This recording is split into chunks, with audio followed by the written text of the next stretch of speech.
Hey everybody, thanks for coming. So yeah, Andy Vaughan, I work in San Francisco in Dolby's main offices, and I'm really lucky to work in the game team. It's a mighty team of 5 people, so clearly lots of representation there. Despite 15 years, we can get it done with 5 people, and that's pretty good. So in this talk, I just want to give you the quick overview of Microsoft Spatial Audio Platform and how that combines with Dolby Atmos to give you full spatial audio in the playback environment as well, and to expand your audio performance. Before we start, in this room, do we have any audio integrators, sound designers, anybody who works in audio? Oh, thank God there's one. I was thinking I was in the wrong room. Well, for the rest of you, and for you as well, I hope this talk illuminates the broader points of spatial audio. In 15 minutes, I probably can't do it. I could probably babble on for about 6 hours about this. So if there are more questions, I have a table upstairs in the expo zone. Look for me in the corner. And if you can't make it there, my contact information is at the back of this. I'm happy to answer an email, and I'll give you some more ways to contact me after that. So, PC audio, great. Spatial audio, what in the world is this anyway? Isn't stereo enough? And you know, it's the playback environment everybody has, and if you work in mobile, stereo is pretty darn good, but I'll have to say, stereo makes sound.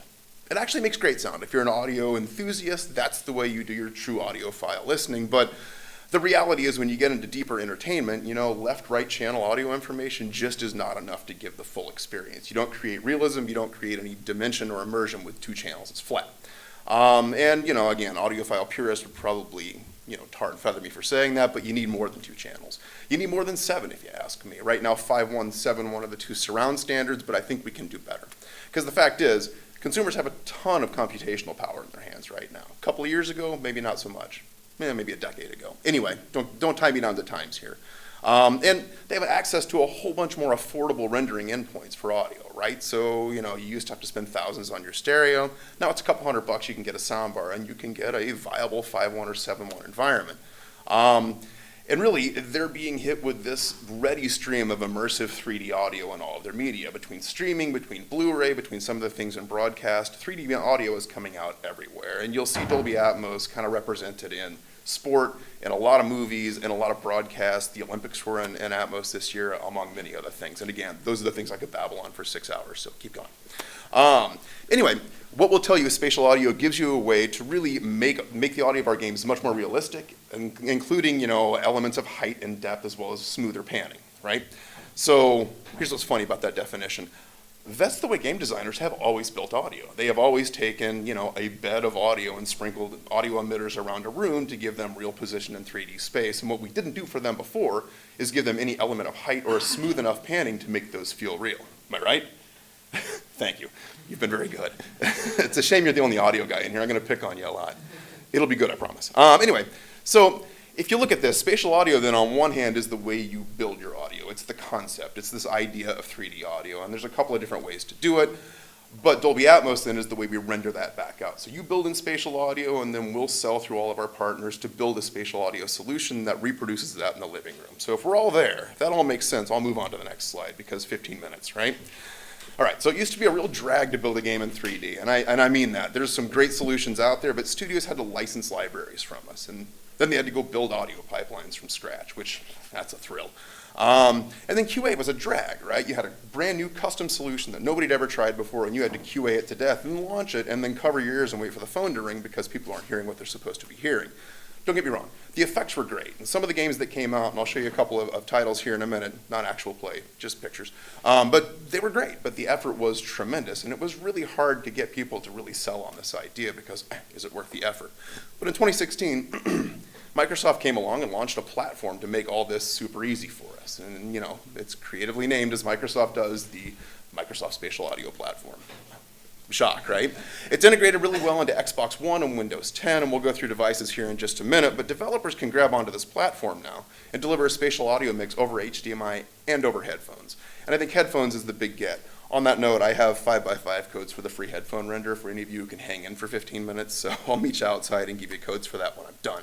Anyway, the platform itself abstracts audio objects from the format, and that sounds like babble. What that really means is, as an audio designer, you can throw away that matrix of solutions that you have. So you were delivering solutions for stereo, for mono, for 7.1, for 5.1, and then you were trying to wrap all that up and try to figure out what somebody on the other end was using. With the platform, you don't have to do that anymore because the platform determines what's on the other end. So as an implementer, you can build your audio in 3D, You can concentrate on making the best mix you possibly can, and that's one mix in the spatial audio mix, and let the platform fold things down to match what you're supposed to have. So makes it a little bit easier. And so, again, what you can do is feed any endpoint from mono all the way up to 8.1.4.4. Don't let the numbers get you too down here. I promise you they'll make sense, I hope. Anyway, so on top of the platform, there's a new virtual surround sound feature as well, which delivers much better linear placement and much better dimensionality for surround sound over headphones. And what that really means is that your older games, your old 5.1 and 7.1 games, you can actually deliver over headphones now in 5.1 or 7.1. So your old direct-to-ears mix, sorry, it just became obsolete because we can deliver the full surround sound now, which is good. Your old stuff, gets a new life. And that was serendipity for us. We didn't expect that when we listened to it. Hey, this works. That's fantastic. So the quick points about the platform, it's available today in Windows 10. It shipped in 2017 throughout a creators update, and it's pretty much in every install in Windows 10 now, which is pretty great. And it supports all kinds of Windows platform stuff like Windows desktop apps or Win32 apps, which are actually 64-bit. Think on that one for a while. It's also supported in Universal Windows Platform apps, UWP apps, which are Xbox and PC. And it works across, of course, all the XDK products, all the Xbox products as well. And on the playback side, this is that other hand I was holding up, Dolby takes over on the playback side. So if we can get a spatialized signal that tells us what's coming out, we can figure out what's playing in the room and then meet with the platform and say, we render this way, no problem. And so we can render spatial audio in a growing number of endpoints out there. It used to be I'd drag in about 10 grand worth of audio gear and you go, who has that? Now it's a little bit of everything. There's $100 plug-in kits. There's $500 sound bars. There's as much as you want to spend. Trust me. Any set of headphones is still the big get for me, and it's any set of headphones. So if you have a set of headphones and you plug them into the headphone controller on your PC or on your Xbox, we can give you a spatialized experience, 7.1.4 or 8.1.4.4. And to explain that, 8.1.4.4, that's 4 channels overhead, 4 channels underfoot, a phantom center channel behind you, and the standard 7.1 room as well. You think that sounds like overkill. It kind of does, but it gives you the chance to put people up on catwalks and to hear the guy shooting at you from behind you and know, oh, he's up there. Now, if you're a gamer like me, you get shot up anyway, but at least you know where it came from. Anyway, games are picking the format up pretty quickly, and we've had some really good titles come out. Clearly, we started in 2015 with Star Wars Battlefront, which is a natural match. Lots of flight, lots of stuff overhead, but we've gone all the way forward now to Forza Horizon 4, which is fantastic. Not exactly the most vertical game in the world. You're driving through the English countryside, but they've done a remarkable job of using the spatial audio platform to make it sound like you're sitting in a car, to make it sound like the audio is coming out of the speakers, and to make it sound like, well, if you're me, you're crashing the car into the wall over and over again.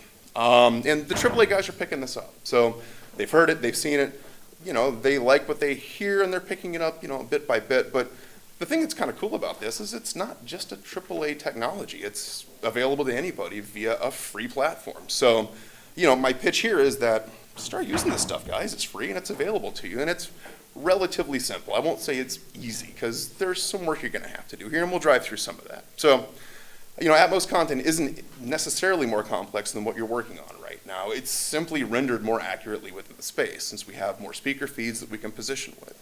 And we do that by changing the way that we handle audio. So it used to be channels, now we deal with objects. So audio as objects, which maps really nicely to audio emitters that are placed in a game. So we can take an emitter, as it moves around the room, using metadata, we can actually render that inside the room as well. Excuse me. But, and with smoother and more realistic panning, the addition of overhead speaker output actually gives content creators the ability to deliver height right along with their surround mix, which they were doing anyway. And you can spill the story off the screen now. The story is actually getting told overhead and behind you and under you. You can actually fill out the entire thing so that elusive immersion that we're all being told that we have to go after, you can actually attain a lot of that with a little bit of audio work. And a lot of people tell us just adding height, pretty amazing. Add dynamic objects, oh my God, it's pretty amazing, and I have a ton of control over what happens in the living room, and it's supported in the tools that you use today, at least hopefully the ones you use today. So you recognize the logos here. FMOD version 1.10 and newer. WISE 2017.2.2. Anybody a Unity developer in here? Okay, good. I was like, I think I'm in the wrong room again if we don't have any raised hands. There's a plugin available made by Tasman Audio. And then how about UE4 engine builders? Anyone? Very good. I'll put in my notes. We need to get this plugin out a little faster. We'll have support for spatial audio and Unreal as well. Are you familiar with Tasman Audio, the Fabric plugin? Well, he's the guy who's building all this stuff, and he's hot after it, and we talk daily. Anyway, support coming very soon, and if you need it right now, drop me an email. We'll see what we can do. Anyway, so it's out there. So there's one gap in all that, right? Most of you are using either middleware or the audio utilities in the engine that you're using, but what if you're building your own middleware, besides you being masochistic? Well, now you don't have this easy, piece of software you can just chuck right in there. So if you're rolling your own middleware, you can still get away with this. So all you have to do is address the Spatial Audio APIs, and they look a lot like the original Windows APIs. So the originals are Wasapi, the Windows Audio Session APIs, right? The new ones are SASAPI, Spatial Audio Session APIs. I always have to register and get into my brain to remember what those acronyms mean. Thank you for your patience. Those APIs offer support for dynamic and static bed objects as well. So it's pretty much the same as what you've seen, but you can render objects to one or two ways, dynamic or static, which is great. And all you have to do is feed those objects audio buffers, every frame. And then as it changes position, you just update the object's 3D characteristics as it moves around the room. And yeah, not exactly simple, but you're already writing an audio engine. This isn't all that hard for you. But then, that's pretty much it. From there, you don't have to know or even care where this is being played back on the other end, because again, the platform is going to fold it down appropriately for the environment as you need it. So that's pretty good. There's a URL here, by the way, if anybody's so masochistic they're writing their own middleware. We'll give you a reference panner that gives you 714, so you haven't got to build that part yourself. We won't give you the rest of the engine. You're on your own, sorry. Anyway, so you can concentrate on developing really good sound, and you can concentrate on your mix being right at playback, and the format's just going to take care of it for you. So, a couple of title interactions here, a few things to know, but Andy, I want to deliver 3 mixes. Okay. If you want to do that, you certainly can. You can monitor the endpoint status, and you can say, oh, I've plugged into headphones and pivot and deliver a direct-to-ears mix if you want to. You can change all you want to based on what the platform gives you back for feedback for endpoints. Super simple.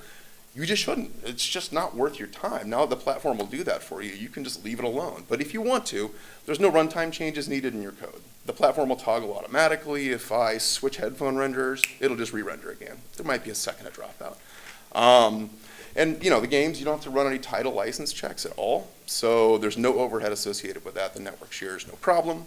But there are downmix cases, and so we should probably run into a few of those. For instance, we said this is a Windows 10 and an Xbox technology, right? You hit Windows 7, well, there's no spatial audio platform. What do you do then? Or the user may have opted out because we wanted to make sure that there was control to the user. You could decide whether you wanted this or not. Great. Well, in those cases, then what's going to happen is the system mixer is going to come back and say, I don't have any dynamic objects. I don't have a spatial endpoint. No problem. System mixer pulls everything back down to the bed in 5.1 or 7.1 the way it was originally shipped. It plays correctly through whatever endpoint you've got, and you don't lose any data. It just gets pulled down and you lose accuracy. How am I doing on time? Yeah, you're doing wonderfully. You got over 5 minutes. Over 5 minutes? Yeah, I know. Wow, where's everybody from? No, I'm kidding. So anyway, yeah, you won't get the same precision, but otherwise, things fold down naturally. We fail gracefully wherever we can. We've had some spectacular failures, but it's not here. All right, so then the common implementations, you're saying, let's do this. Great. There's a couple of ways that we're seeing people do this, and this is mostly with the AAA guys that we worked with so far, and there's kind of 3 common categorizations for this. So one, you can just switch on 714 panning. You're building in 7.1, go to your middleware, turn on the spatial audio output, you're pretty much done. You've got an overhead channel now, and you can pan things overhead, and life is grand, easy. That's the one that everybody's doing because it's least disruptive, because we hit pretty much everybody right in the middle of their timeline. Good timing, Andy. Or it's just easy. It doesn't mess up their mix strategies. It doesn't mess up anything else they're doing. It just gives them more places to mix audio. Pretty good. But what if you say, I don't want the whole game spatialized, which is what happens when you do that. I want to keep some things on the ground. I want to keep some things horizontal and some things overhead. Great. Build a submix. So in your middleware, build 2 mixes. So you'll have one non-spatial mix, one spatial mix, play them both, they coexist great at runtime, no problem, and a spatial output will understand how to do that. That's pretty easy. It could be a little more difficult if you wanted to go all in though. So, approach 3 is the soup to nuts integration where everything's in 7.1.4. You pretty much have an overhead panning bed, no problem. And then you're adding dynamic sound objects all the way through. These are your hero items, like the missile that just flew over your shoulder, the helicopter that's flying around over your head. And you can pick those things out, and you'll notice here in the chart that I have down at the bottom, and wow, I'm a design whiz, aren't I? We can give you 32 objects in any kind of mix, right? And the channel bed, a 7.1.4 channel bed, eats up 12 of those already. That leaves you 20 to play around with. So you have 20 objects you can send into motion all the way around the room at any point and control. If you're working over headphones, you're getting 8144, that consumes 16. And so you get 16 dynamic objects after that. Now, math whizzes, 8144, that's 17, right? Bass is taken out of the picture. So LFE is pulled out of localization because bass doesn't localize. I could put a subwoofer anywhere in the room and it just sounds like a subwoofer. It doesn't sound like it's left or right, it's just loud. So these are the limits on the object counts that you have there. And one of the other caveats that we should just kind of touch on really quickly is that storage and disk bandwidth could become a problem if you're mixing in 714 with linear content. Now, that's if you're mixing without any effort at all to compress or to tie down your files or to try to optimize for the platform. But since you're adding 4 more speaker feeds, you're basically adding 50%, again, more data when you do linear cutscenes. So keep an eye on your data. Compression can take care of this, but if you want to run wild, you're going to eat some disk space. All right, so great, Andy, you sold me. Let's do this today. Maybe not. So start with headphones. Headphones are free. You don't have to do any prep in your studio at all. Plug them in, get to work. You should hear spatialization just fine, no problem. If you want to build, for home theater for HDMI output, just make sure you have HDMI 1.4 or later. If you're using mini DisplayPort, that's 1.4, and generally that's compliant. Check your specs just to make sure, but you should be okay with mini DisplayPort. When we get to HDMI 2.1, we'll have a whole new list of objects that you can deal with, and we'll be up in the hundreds, and everybody will go insane trying to manage that. But for now, HDMI 2.0 is enough to deliver 32 objects. You'll need an Atmos-capable receiver, which is probably the most expensive part of the build, but think of the movie nights you'll have in the office after that. Also, we'd recommend ceiling-mounted speakers. So we tell you to mix in 714, that's the reference implementation for any kind of spatial audio. And we'd say if you're mixing, put them on the ceiling so you get exact precision for your placement. Because while we work with partners to sell speakers that reflect off the ceiling and come back down so you don't get in trouble for putting speakers on your ceiling, those are nice and diffuse. And so they don't give you the precision to know exactly where the missile's flying by my head or exactly where those bullets are going. I should step on it, huh? Yeah, just a little. Okay, good, I'm stepping on it. So if you get into QA now, you're like, oh God, I got a whole new process here. Well, not really. Most of the people that we see are upgrading to a consumer Atmos system and using that for QA, doing a headphone test both in stereo and in spatial, and then maybe finding a mid-range playback endpoint to test on. But compared to all the other matrix of solutions you had before, we're actually cutting a couple of steps out. So not too bad. Wow, I got there. Good. So if you have any questions at all, developer.dolby.com is the place to go. At the bottom of every single page, there's a Contact Us link. You're looking at us, so I'll answer all your email or your tickets that come in. You'll find all kinds of good stuff on the website there, including the reference panel I was talking about, some studio setup information. But if you don't have your questions answered there, drop me a line. I'm here to help. So that's what I got. Brilliant. Thanks so much, Andy.